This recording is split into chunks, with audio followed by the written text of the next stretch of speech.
Alrighty, what is going on? In this video, I'm just going to be going over some information that's in my head as a live affiliate and where I see the live market going. Some data that I think is extremely important to look at on the brand side and also on the live affiliate side, and just where I think the future of live commerce is headed. So this is not scripted. This is me just kind of spitballing. We're going to get right into it. So number one most important strategy that the Discord that I have and the community that I have is to look at a video to live deficit, that gap. Because live streaming as a whole for TikTok US, I'm not sure about Douyin, but for TikTok US is clearly a bottom of funnel strategy. It is clearly meant to take the already aware consumers and convert them into customers.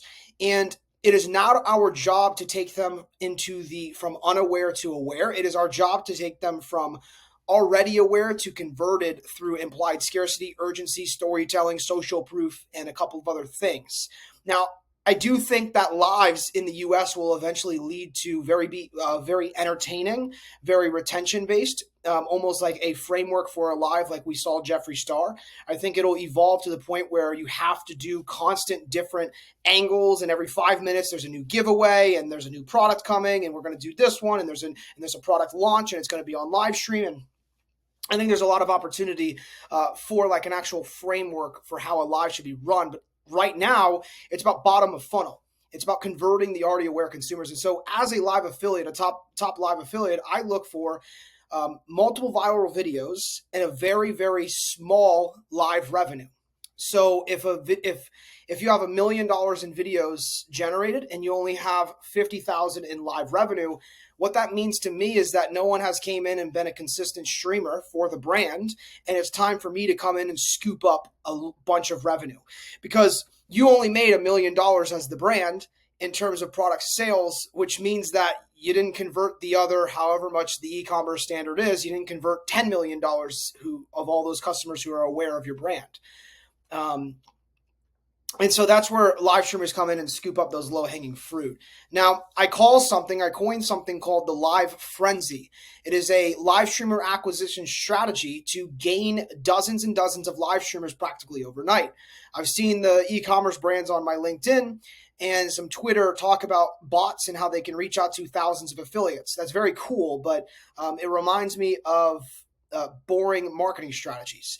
A better marketing strategy is to force us into buying your product, force us into literally going to Amazon and purchasing your product overnight so that we can run lives tomorrow on your product. And it's called the live frenzy. Here's how it works. I believe that the number one most potent strategy that you can do right now is have a mega stream. And your job on this mega stream is to reach the top 10 leaderboards for GMV in the US. Because when you hit the top 10 leaderboards on Fastmoss, Kayla data, us live affiliates are looking at that leaderboard every day, hundreds of us. And when you hit top 10, we immediately, if it's a supplement if it's a product that we can easily go live with, we buy the product.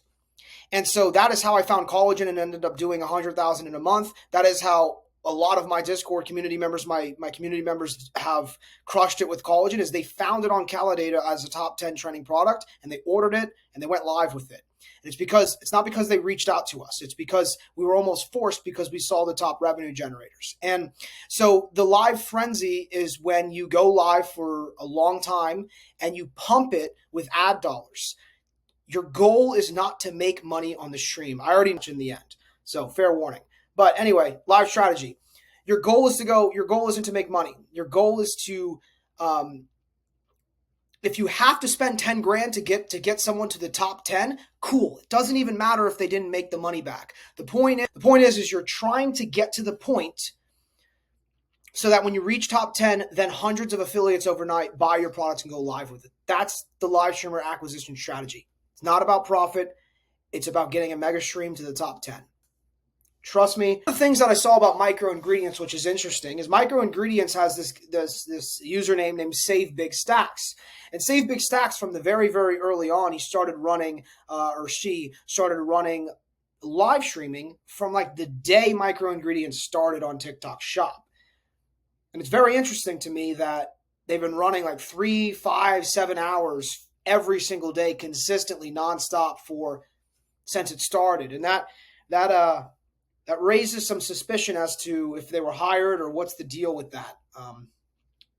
But we can learn from that because as a brand, even if you're not viral yet, there's still a bunch of low hanging fruit. And so I think as a 7-figure brand, I think if you're not going mega viral yet, I think there is room for one live streamer on your brand and to be sending retargeted viewers to them like on a 6 hour stream every single day so that when you do go mega viral, they already have that account aged and they pick up and then they hit top, 20 leaderboards just naturally. So I think there's room for 7-figure brands just to hire one streamer under their brand, um, just to scoop low hanging fruit. But the live frenzy is definitely if you want to reach top 10 for sure. Live commerce in general, I think, is extremely interesting because we saw Douyin blow up. Now, Douyin obviously has different variables than us in consumer psychology than us. Obviously, I'm not an expert in international mass consumerism, but I do know that in the US, we are slower to adopt things. But I think we are really primed for the live commerce to truly take off in America because Twitch and Kick and these streaming companies for entertainment are just massive. Like movie stars are going to the streamers' houses at this point, and so streaming it just has these factors, these variability factors because it's live. It's on another level, and the U.S. consumer loves streamers, and so there's a lot of room for entertainment-based streamers to tap into live commerce, start new products. I mean, there is a lot of room there on that side that no one's looking at yet. You got guys like Aiden Ross. What happens if he drops a brand and drops a product and you can easily buy straight on his stream? I mean, there's just so much there. And on the other side, in terms of just TikTok, there's some things that I look at for TikTok US and I think about, we have mostly faceless lives going viral or doing well right now.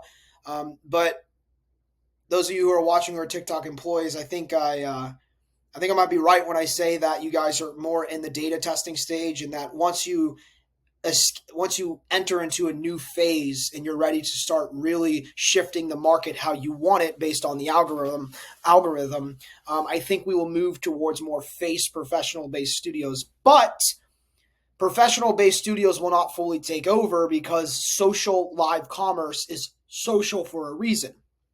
We saw these reels, these short form content go from natural, organic, authentic reels straight to professional, where you saw editors, they were editing the short form content almost like Alex Ramosi, and then back to raw, authentic, organic. Good move, Alex. Back to raw, organic, authentic. And that's where the market is back to.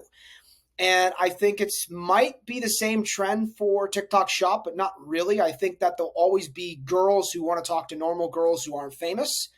I also think there's a huge opportunity for live streamers who understand QVC and brand themselves well and brand their accounts well. I think there's a huge potential for them to get famous, just like Douyin made normal people famous from live streaming, live commerce, that is. So I think there's a lot of celebrities with brands. Where's Kim Kardashian? I'm sure she's coming very shortly. I know that the multiple social media platforms are going to end up adopting live commerce within the next couple quarters just because they can't not compete. So they're building now. I know Mark is in there, sitting there in a room around a round table saying, how do we go about this? And these that just want to make money online like me almost. I am testing a lot of AI, and surprisingly, the market actually responds well to it, even though TikTok doesn't really like AI, and the market is just so new that they don't really want AI happening. But I'm not going to go too deep into that just because that's for another day. I'll release results later. But yeah, I think this is the beginning of an S-curve adoption phase, and I think we're in the early innovator stage. And I think that this is primed to absolutely explode over the next couple of years for U.S. consumerism. I think that this is the next evolution of consumerism. I think that digital products and live commerce are going to do very, very well, are going to absolutely explode the market also. And I think that if you're into live commerce right now, I think as a live affiliate, if you're my affiliates who are watching, I think we should really be looking at roots beyond self. Either how do we brand ourselves so that people come to us and they can't replicate us, because there's a problem right now where everyone's copying each other and copying each other's scripts. But when I release my QVC style show, you're just not going to be able to compete with me, just because you just can't. And so I think we should be looking at building studios. I think we should be looking at building branded accounts. I think we should be looking at building live streaming agencies, not e-commerce, not UGC agencies. I mean, specific live streaming agencies for every layer, connecting streamers to brands and highest level consulting for frameworks, writing scripts, etc., etc. Or starting an actual product and brand to launch. But yeah, this is extremely interesting time just because global TikTok Shop is not like they're not just they're not just coming into the US, they're going into every market. It's global. And I think a lot of people are so caught up in TikTok Shop US that they don't realize what TikTok is truly doing is on a global scale, and they are about to truly show us what a global mass conglomerate looks like. And I don't think people are talking about that too much, in the pots, in the risk and the pros of that. But that's for another day too. Me, um, and yeah, so that's the chess move.